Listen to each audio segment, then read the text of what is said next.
Bonjour les Laméricous, j'espère que vous allez bien. Avant de continuer avec les braguettes, on va s'occuper des fentes pour la version de la jupe longue. Si vous avez opté pour la version de la jupe courte, vous pouvez sauter cette étape. Donc ici, on va travailler sur les fentes. On prend nos pièces devant, le devant droit et le devant gauche. Sur le devant droit, on a cette partie avec le décoché pour la pose du soupon. Sur le devant gauche, on a déjà posé la braguette. Passons maintenant à la fente du devant gauche. On va commencer par former la fente en bas. Pour cela, on va replier 2 fois sur 1 centimètre. On prolongera le repassage sur le milieu devant sur 1 centimètre. Je repasse pour bien marquer le pli. Vous pouvez aussi épingler si vous préférez.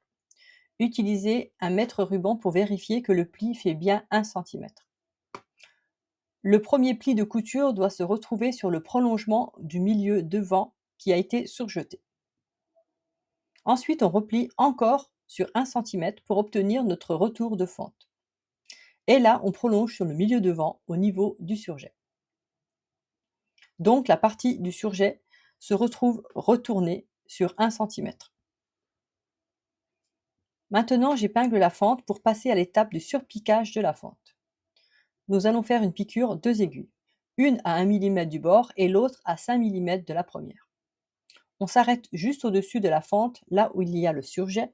Pas besoin de point d'arrêt au niveau du haut de la fente. Voilà, la fente du devant gauche est prête. Tout est bien piqué et maintenu en place. Maintenant, on passe au devant droit.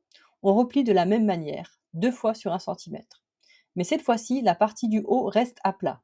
On ne replie pas la partie surjetée. La partie surjetée restera bien à plat. On fait la même piqûre que pour les devants gauche, toujours à 1 mm du bord, puis à 5 mm de la première piqûre. La fente est bien piquée et repassée. La partie du haut est restée bien à plat. Une fois ces étapes terminées, les fentes des deux côtés sont prêtes.